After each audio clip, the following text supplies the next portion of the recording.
What happened in Kansas City this weekend is absolutely insane, and the mainstream media is only giving you half the story. I'm about to expose the real drama that went down behind the scenes. But before I spill this tea that's going to leave you shook, you better smash that subscribe button right now, because what I'm about to tell you is going to make every other celebrity news channel look like amateur hour. Hit that notification bell too, because you do not want to miss what's coming next in this absolute circus. Kansas City is officially Taylor Swift territory now, and let me tell you, the power moves happening behind the scenes are wild. While everyone's talking about the Chiefs versus Eagles game, there's a whole other level of drama unfolding that nobody wants to talk about. First off, let's talk about this so-called watch party that Travis is supposedly hosting for Taylor's documentary. October 3rd at 1587 Prime. Mahomes and Kelce's restaurant. Sounds innocent enough, right? Well, this isn't just some cute couple event. This is a calculated PR move designed to cement Taylor's place in Kansas City's elite circle. And it's working perfectly. Think about it. Travis isn't just throwing a party for his fiancée. He's making a statement. He's telling everyone in Kansas City that Taylor Swift isn't just visiting anymore. She's family. She's part of the empire now. And that empire includes Patrick Mahomes, the restaurant business, and basically owning an entire city's sports culture. But here's where it gets absolutely ridiculous. The same restaurant where Travis is hosting Taylor's documentary party. That's where Jalen Hurts and the Eagles went for dinner the night before their game. The audacity of these guys. Walking into enemy territory, eating at the restaurant owned by the guys they're about to battle on the field. And you know what's even crazier?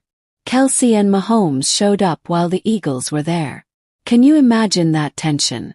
These guys are about to destroy each other on Sunday, but they're breaking bread together on Saturday night. That's some Game of Thrones level politics right there. Now let's talk about something that's been driving me absolutely insane. All these headlines about Taylor controlling the wedding guest list. Complete garbage. And I'm about to tell you exactly why this story is the biggest load of nonsense I've ever heard. Some comedian named Andrew Santino made a joke about Taylor controlling everything, and suddenly every gossip site in America is treating it like investigative journalism. Are you kidding me right now? We're taking wedding advice from a comedian. Here's the reality that nobody wants to admit. Taylor Swift doesn't need to control anything because she already has control. She's Taylor freaking Swift. When you're worth hundreds of millions of dollars and you're marrying into NFL royalty, you don't need to manipulate guest lists. People are begging to be invited.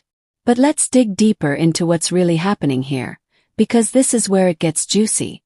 The fact that people even believe Taylor would control the guest list tells you everything you need to know about how the public sees her.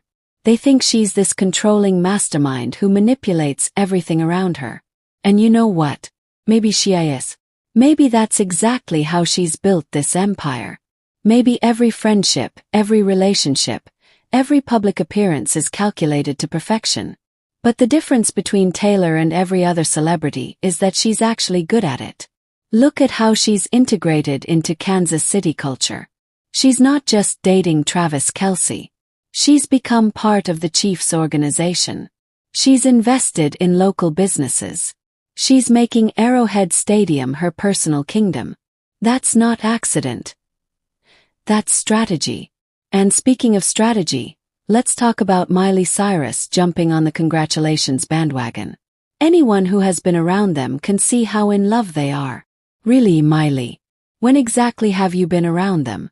This is classic Hollywood behavior.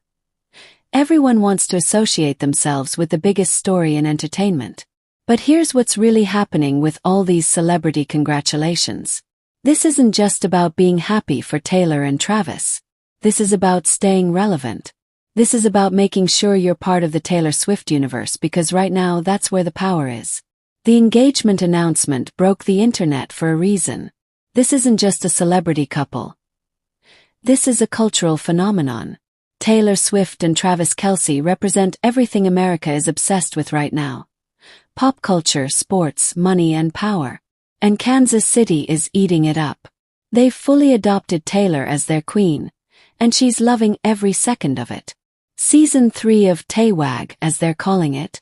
Give me a break. They've turned her attendance at football games into a television series. The woman shows up to support her fiancé, and suddenly it's appointment television. But let's be real about what's actually happening here. This isn't just about love and football. This is about building an empire. Travis and Taylor aren't just getting married. They're merging brands. They're creating a powerhouse that combines sports, music, business, and cultural influence. The restaurant, the watch parties, the documentary screenings. This is all about establishing Kansas City as Taylor Swift territory. And it's working. Every time she shows up at Arrowhead, the cameras go crazy. Every time she's spotted in the city, property values probably go up.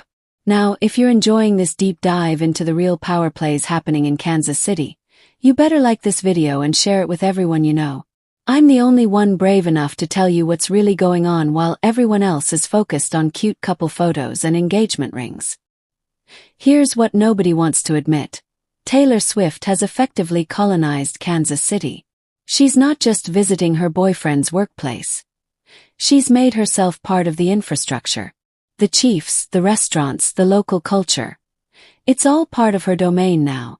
And the craziest part, Kansas City loves it. They're completely under her spell. She's brought them more attention in 2 years than they've had in decades. Tourism is through the roof, local businesses are booming, and suddenly everyone knows where Kansas City is on a map. But let's talk about what this means for Travis. Because while everyone's focused on how Taylor has taken over his city, what's this doing to his identity? He's gone from being Travis Kelce, NFL superstar, to being Taylor Swift's boyfriend, then fiancé. Some people might say he's living the dream. Dating the biggest pop star in the world, getting married, becoming part of entertainment royalty. But is he losing himself in the process? When was the last time we talked about Travis Kelce without mentioning Taylor Swift? The watch party at 1587 Prime isn't just about celebrating Taylor's documentary. It's about Travis proving he's still relevant in his own right. It's about showing Kansas City that he's not just Taylor's accessory. He's still their guy. But here's the thing that's driving me crazy about all this coverage. Everyone's so focused on the cute couple narrative that they're missing the real story. This is about power, influence, and building something bigger than just a relationship.